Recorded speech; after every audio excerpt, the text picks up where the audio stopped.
Ariana. Hi. Hi, you're on Z100. Hi, Dr. Judy. Hi. Hi, Ariana. Hi, Chris. Yes? I was just wondering, after I have orgasms, I get very severe cramps that last for about 4 hours. I was just wondering if that's normal.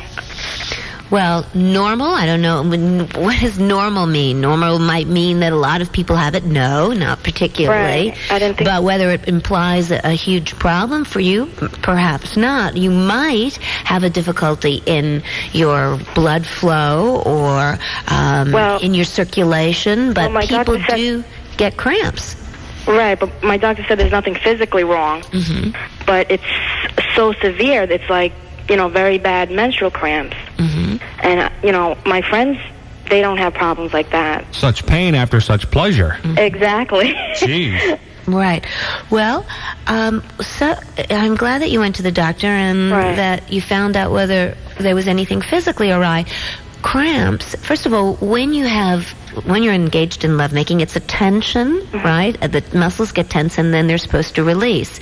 If you're not psychologically relaxing, then your muscles can stay tense. That's one thing. The second is that sometimes women do experience pain if they have a tipped uterus or they're pressed they have sex in a certain position and their bladder or their ovaries are bumped up against. If the ovaries are bumped up against, it can create that feeling of terrible pain throughout your whole stomach area. Okay. So that's what you may be experiencing. Do you know if you have a tipped uterus? No.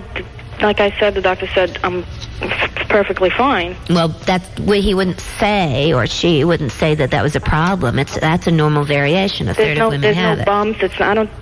It's not tilted or no bumps, no nothing. Mm-hmm. Well, it could be just the angle of the way that you're making love, or, as I said, relaxing.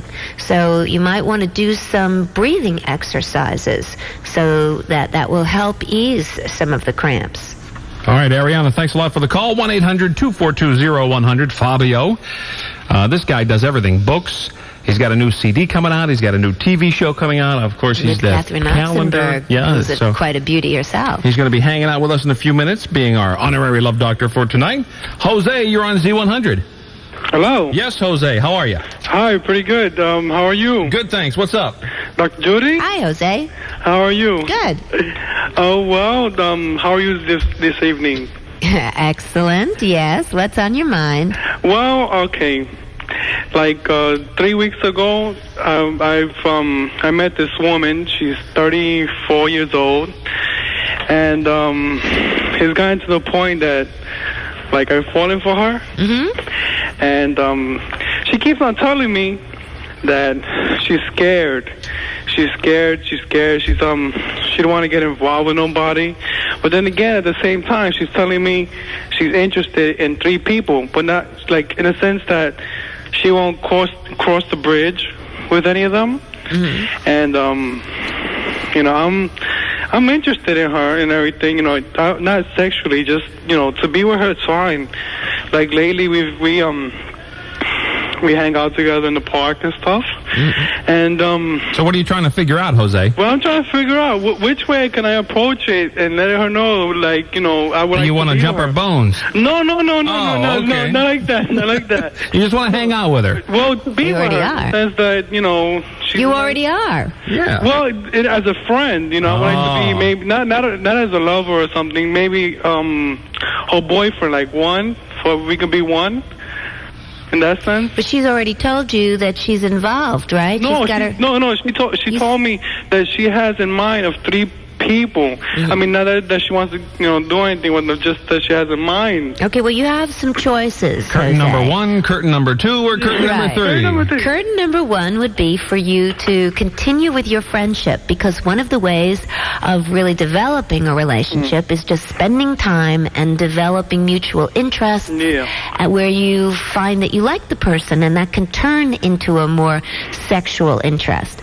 Curtain number 2 would be for you to come right out and ask the question and say, you might be walking in the park and it's a beautiful day and you're having a picnic and the sun is shining, and you turn to her and you say, it's wonderful to be here with you. Yeah. I enjoy being with you, and I'm wondering how you feel about me. Mm-hmm. How you call it?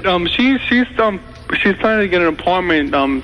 Well, she got an apartment. She's planning to move in tomorrow. And my situation right now, it's so. It's just I'm not comfortable where I'm at, and I had hinted to her about moving in together. Oh, now you want to move in together. Well, that's a pretty big step for Jose. What are you... We go from buds to roommates. Really? I'll tell you why I'm concerned about hearing you say that, because now it would seem that she might get the sense that you are kind of a fish out of water and really needing her too much. Nobody likes to be somebody else's lifeline or lifeboat, and that could end up turning her off. So if I were you, you should get your life together, be more independent, take care of your living situation, and don't look to her to solve your life. Take care of your emotional and your shelter needs. All right, Jose, thanks a lot for the call. 1-800-242-0100 is the number. Fabio in the house with us. We're going to take a quick break and come back and let you talk to him on Love Phones on Z100. Okay, I have two questions. Now, first of all, I am not sexually active. That's why I'm asking this question. Now, I'd like to know if a man's nipple is as sensitive as a woman's. What do you think, Fabio? I don't know. Why are you asking me? Because I say, ooh. They look sensitive on the cover of the CD. They sure do. And in the calendars. What do you think? Well, what do you think is the sexiest part? What is the most sensitive part? But I think, every single person have different, Hotspot, and which one are yours? Charlene, which one are yours? Yours. Was that yours? Yeah, sure. For me, it's what you whisper in my ear. Mm-hmm. Because I'm... Left ear. Oh, come on. I swear, really. Just tell me the right words and... boom. That's it. That's it. Yeah. All right, Charlene? What about for you? Okay, I'm going to try that. What about for you? I'm going to try that later and see if it works. Okay. Now, what about for Fabio? What's I heard about some things that are the right things for you, so tell Charlene what they are. Let's hear. If it's not nipple, what This has to be good. She's waiting to hear. What gets it for you? My neck. Oh, okay, wow. See, Charlene? Now you see the picture. A little higher. Okay. Keep that in mind, Charlene. Okay, I have a second question. Yes. Okay, once when I was riding a bike, it had a bar, and I bumped into a hole, and because I was too short, I fell on the bar. Ooh, and ouch. Yes, I split my clitoris. You split it? Oh, yikes. Boy. Whoa, that hurts. Yes, it did. What I'm asking now, because I'm very sensitive on one side, which is crazy, Right. Thank God you're not a man. So what I want to know is if there is any special position I should consider when having sex, because, hey, I'm one-sided. You're only aroused on one side? Yeah, because it is split, Right, a delicate one. Did you injure? My mother because I was too embarrassed. How old were you? I was about 18 at the time. Well, you shouldn't be embarrassed about it, Charlene. It's a natural part of your body, and you had an injury. And if anything, think of it as a medical issue. What would you want to say to your mother about it? Okay, at that time or now? Well, even now, it would be helpful to talk about it. Well, I can't talk to her now because I see things differently, but at that time... Right, you were embarrassed then. Right, okay. Yeah, well, I think the most important thing is for you to know to do what makes you feel good and to be with someone you trust so that you can let that person know how to touch you in ways that will pleasure you, and don't feel inadequate about it. You had an injury. I'm sure that was really painful. You're a sweetheart. Thanks, Charlene. All right, thank you. Maria, you're on Z100. Hello, Maria. I will go back to Maria in a second here. How about Francesca? Francesca. Hello? I hear you moaning. What are you doing? Are you with us? Hello? Yes, Francesca. You're on Z100. Oh, my God, I don't believe it. Say hi to Fabio. Hi, Fabio. Hi, Francesca. How you doing? You're gorgeous. You are beautiful. Oh, I'm thank sure you. you've heard it 1,000 times, but I'm going to tell you one more time. You are beautiful. Thanks, sweetie. I have a question for you. You heard him just say that life is beyond beauty, though, right? No, definitely not. Definitely But we can still acknowledge. From what I see, I like it. I have a question. Have you ever fantasized about being in one of those romance books? If I ever fantasized to be in one of the romance books, I think I have bigger fantasy than that. And what is that? No, definitely. I like some of the fantasy and a romance novel, and especially in a society today, we have no fantasy. I mean, unfortunately, to fantasize, you have to, right now you have to, almost to go back on time. Right. Because unfortunately, in society today, in the 90s, we have no love and romance. You have such a sexy voice. Oh, my God. Thank you. All right, what else, Francesca? Okay, my question is that I'm obsessed with my boyfriend's penis, okay, and I don't know what to do. Is there something wrong with me, or is this normal? In liking it, you mean? Yeah. What do you mean by It started happening lately. I mean, I just want to hold it all the time. Even if we're not having sex or anything, I just like to hold it. She likes to take it for a walk. Yeah, something like that. I mean, we could just be just sitting down together watching TV or just anywhere. The last time this happened, I was on the plane. We were going to California, and I don't know, I just had this urge. I never did this before, and I just stuck my... Did you join the Mile High Club? No. Sorry to hear. Well, anyway, I just stuck my hand, down his pants, and it was just really weird, and I kind of fell asleep like that. So, if anything, it was comforting for you. Very. It's like my security blanket or something. Right. And I kind of like it when it's soft. Like a pacifier. Yeah. When it's soft and cuddly. Yeah. That's understandable. That's understandable. And indeed, we were, kind of slightly kidding about that, but it's also true. It can be very comforting and pacifying for you to be holding him in that way. Do you hold yourself in that way, too? In such great esteem and pleasure? Sometimes, yeah. Okay. So that's comforting. But I also had a dream not too long ago that I had a penis. Okay. You really want one bad. What on an airplane? What would it be like for you? What did it mean for you? Was it power? Was it what? I was holding it. It wasn't that weird. We get her a strap on? No.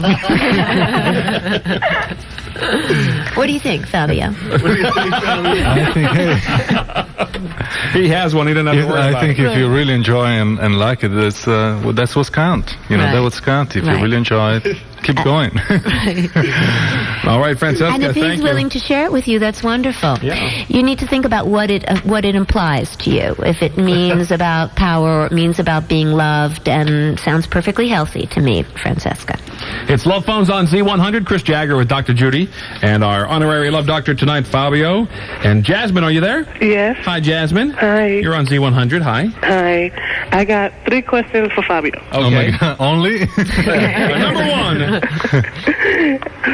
Okay. The first one is, does he like to experiment with women? What's that? Do you like to experiment with women? Do different things with a woman. Yes, I think, when you like somebody, there is no limit. Okay. No limit at all? There was no? I think, it's like people... I mean, I would love experiment anything with a woman. I think it's nothing wrong with that. Excellent. So there isn't anything that she could suggest that she'd say, come on, Fabio, let's do such and such, that you'd say, no, not for me. I don't do that. No, why not? I mean, I think if you really like somebody, I think it's great, to actually leave some of the fantasies. Live them out. Yeah, live them out. Jasmine's encouraged. Yes, number 2, Okay, Jasmine. number 2 is, what kind of woman does he particularly go for? What are his interests towards the woman? What attracts him to her? Right. What I like in a woman is... What are the top 3 things that you go for? List them off. What would be 1, 2, and 3? Okay, the first one is I'm totally turned on by very, very feminine women. Women that are very, very feminine. For me, is the biggest turn on. Second are the eyes. I love to look a woman in the eyes. And third is the definitely, but the all 3 as the same level, very important, the personality. What kind of personality would it have to be? she have to be funny, sincere. Very important for me, for a woman to be very sincere, and definitely funny and outgoing.